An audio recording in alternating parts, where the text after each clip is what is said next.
Okay, so I'm going to start the lesson on international organizations and national organizations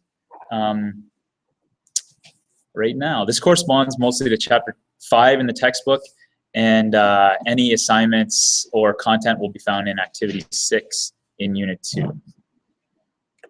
Okay.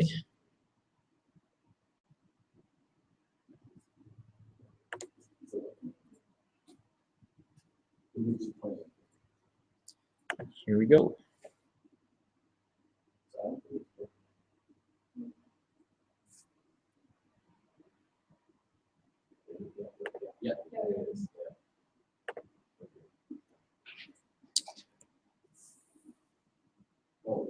Okay, so before we get started, write this down somewhere. So I want you to read and take notes from your text, pages 157 to 172, which will cover international trade agreements and organizations that Canada is involved in, organizations that affect world trade or contribute to world peace. So that's pages 157 to 172. It's just part of Chapter 5.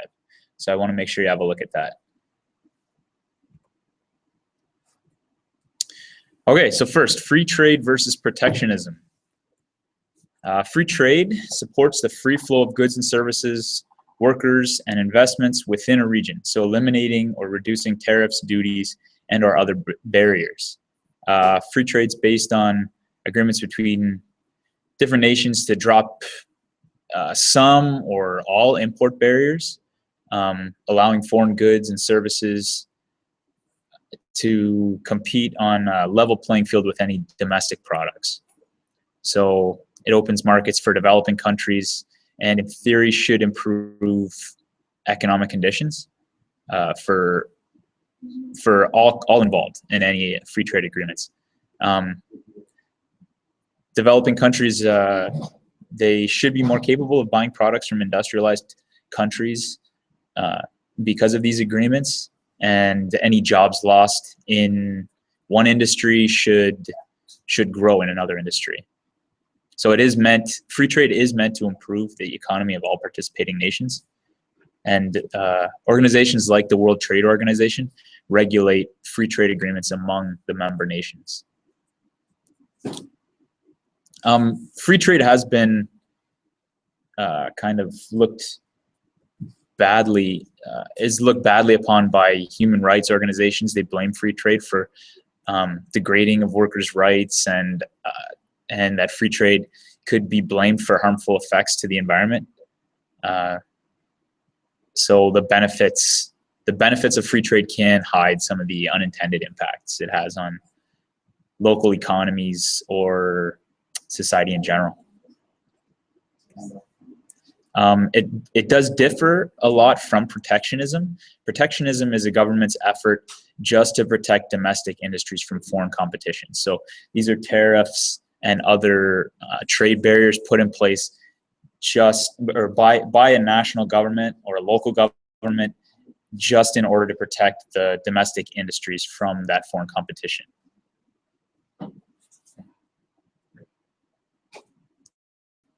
Okay, so some key terms. Trading blocks. Trading blocks are groups of countries that agree to lower trade and other economic barriers among themselves to support mutual economic growth. So some examples of trading blocks would be those trade agreements like NAFTA, the North American Free Trade Agreement, or the European Union. Those would be examples of trading blocks. And reciprocity. Reciprocity is the transfer of goods or services between two or more individuals or groups.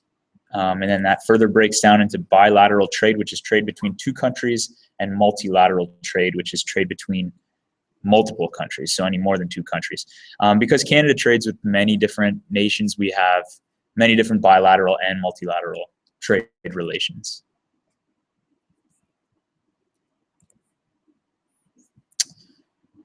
Okay, so here's those trading blocks I was referring to.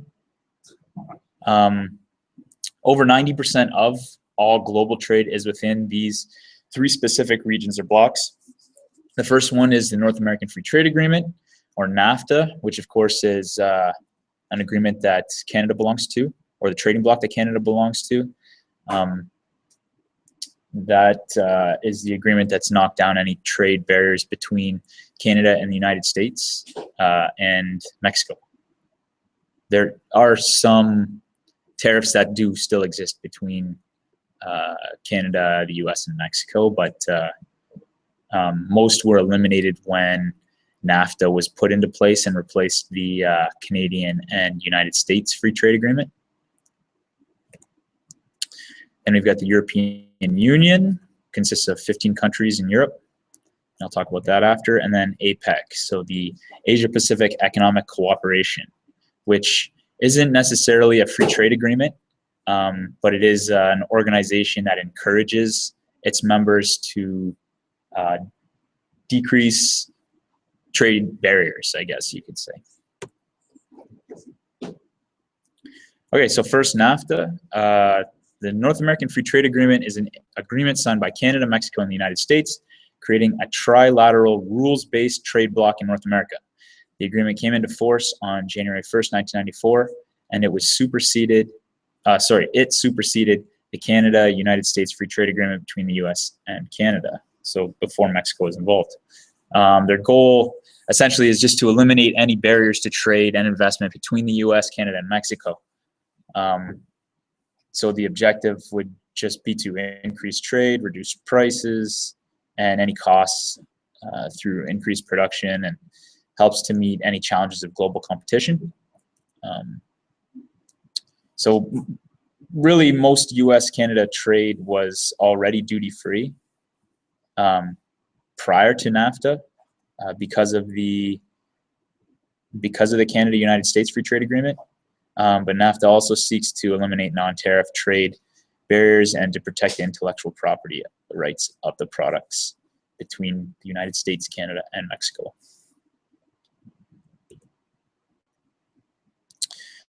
Okay, we've got the European Union, which is a political and economic alliance in Europe consisting of 15 countries, formerly known as the European Community. You can find a map of the 15 countries that are members of the European Union on page 162 of your textbook. So the European Union developed in 1998, and the majority of those countries became an economic and monetary, they did not develop in 1998. They became an economic and monetary union sharing a common currency known as the euro. This happened in 1998. So this is partly what makes them very different, what makes the European Union very different from NAFTA, sharing that common currency. So they share advantages. The Union shares advantages that we don't see here in North America. One of the biggest advantages would be that they have access to nearly 380 million consumers throughout the European Union. So that means they're the world's largest single market, surpassing the United States in GDP and population, 380 million. It's a lot of people. And this is also why they're Canada's second most important trading partner, the first, of course, being the United States. So the European Union is seen by the other nations as being one union, all of those participating countries. Now we've got the Asia Pacific Economic Cooperation, so APEC. APEC is a forum for ministers and senior government officials of countries bordering the Pacific Ocean, or the Pacific Rim. They were formed in 1989 to promote trade among members. So again, APEC isn't considered a trade agreement. They don't have a formal trade agreement. APEC is simply a forum. Sorry, I went forward too quick there. They have encouraged a number of regional economic alliances among Asia, or Asian and Pacific Rim countries. The Pacific Rim is just a term used to describe the Ring of Fire. The Ring of Fire is a circle of earthquake zones and volcanoes surrounding the Pacific Ocean. So that's the Ring of Fire. But APEC has been credited with encouraging a number of those regional and economic alliances among those nations.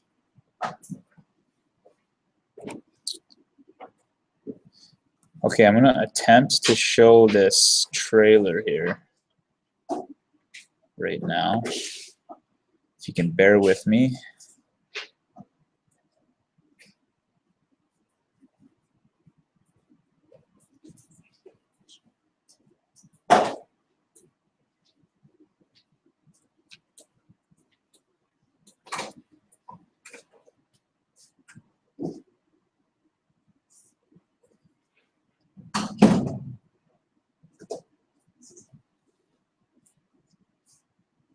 Now you can play OLG games online because casino, slots, and lottery, well,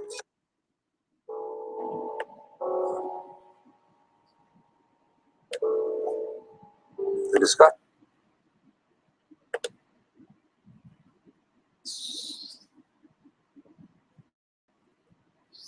here, and certainly I've been part of it and an advocate of it in a way, is that Canada, the U.S.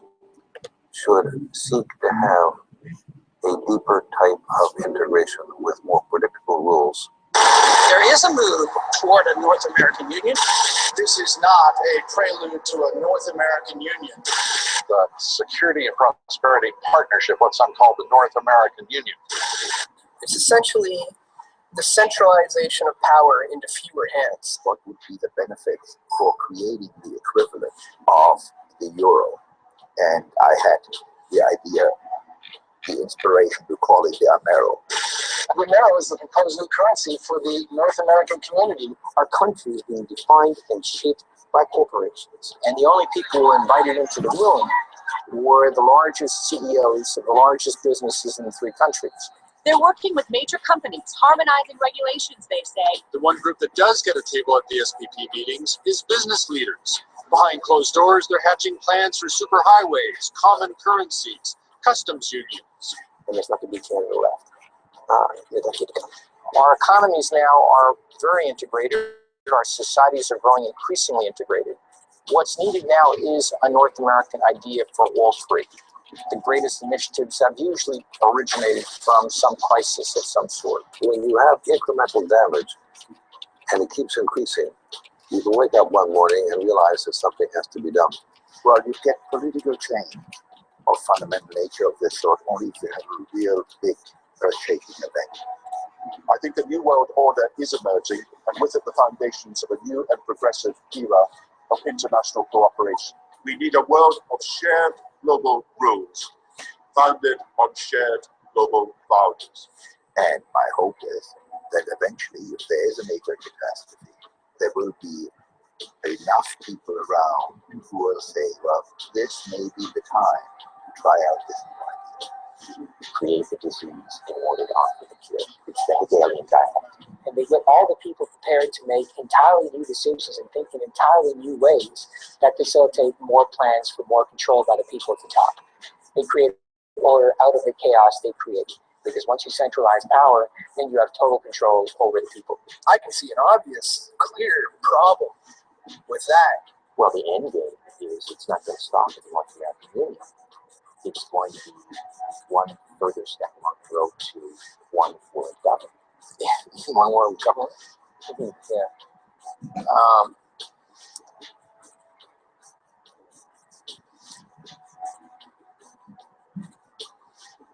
I personally think it will come. It will come.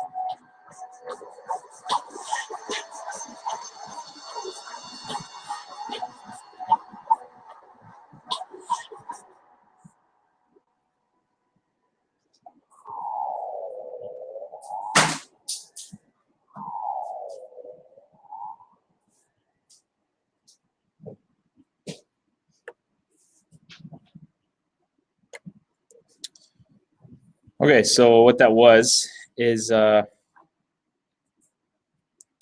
it's just a documentary that breaks down the North American Union, or the thought that a North American Union may be in the works, and how free trade agreements between the United States, Canada, and Mexico are or could be impoverishing people and stripping away national sovereignty. it's viewed by, the video is viewed by some as just a baseless conspiracy theory, but what I'm going to do is I'm going to post a link to this documentary on YouTube, or it's not on YouTube, it's on a documentary website. I'd like you to watch it with an open mind, you know, but of course with a grain of salt also, that there are some biases in the documentary. But I'll post some questions, and I'll post a link to the video. It's about 2 hours long, so there's not a lot of questions, but I'd like your thoughts on the video. Or sorry, it's not a lot of work, but I'd like your thoughts on the video, and well, I'll give you a couple of weeks to get this done. But yeah, I'd like everyone to have a look if you could. But that's the trailer. I'll post, or I'll show you the questions, and I'll post the video link and questions in the news after tonight's lesson.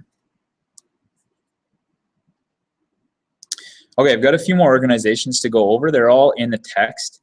So all these organizations, sorry, are listed in the textbook. But I've got some notes on them here in the lesson. I'm just going to scan through. I've also included, if you can see here and here, these are, I might end up playing a video, but those are actually videos embedded into the PowerPoint. So I'll post the actual presentation file so that you can get at these videos and you can watch them yourself. I'm not going to play these here because I'm not even sure how that last one went. But yeah, you can watch those videos on your own time. Most of them are pretty short. Okay, so the World Trade Organization. The World Trade Organization was formerly called the General Agreement on Tariffs and Trade, so GATT. Let's see, they've been around for about 50 years. Countries agree to reduce tariffs and restrictions. Essentially, the members agree to ongoing negotiations to reduce tariffs and restrictions. They believe that because of globalization, no nation can really operate in isolation. So without knocking down some of these barriers to trade, so they negotiate to help reduce those barriers. They attempt to create world peace, cut the cost of living, and also raise incomes.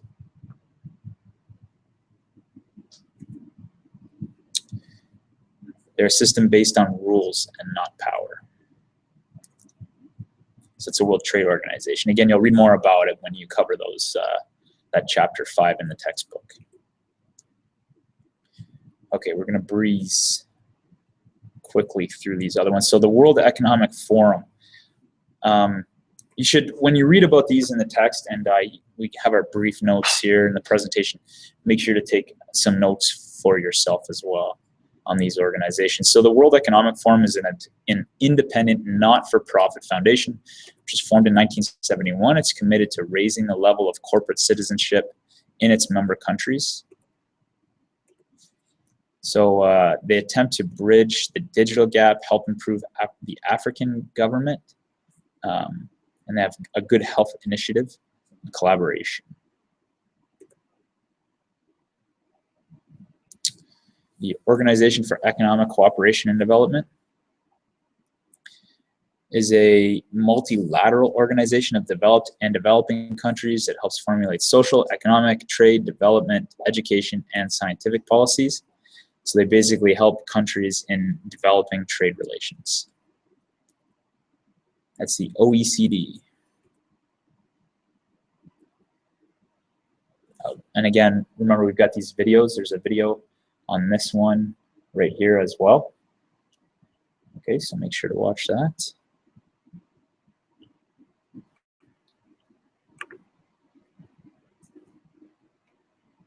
Slides aren't advancing here. Okay, the International Chamber of Commerce. This is a world business organization that promotes an open international trade and investment system and market economy. They started in 1919, and they handle issues involving financial services, information technology, marketing ethics, and the environment. Let's see, International Chamber of Commerce. Oh, sorry, and competition law.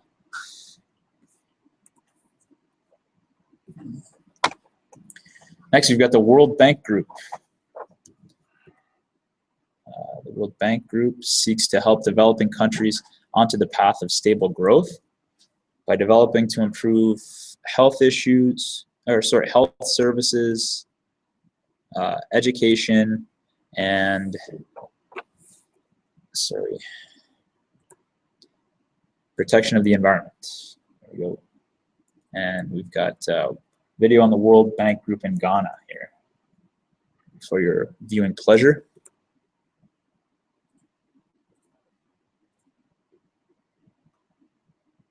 Oh, and I think we've got Kenya as well.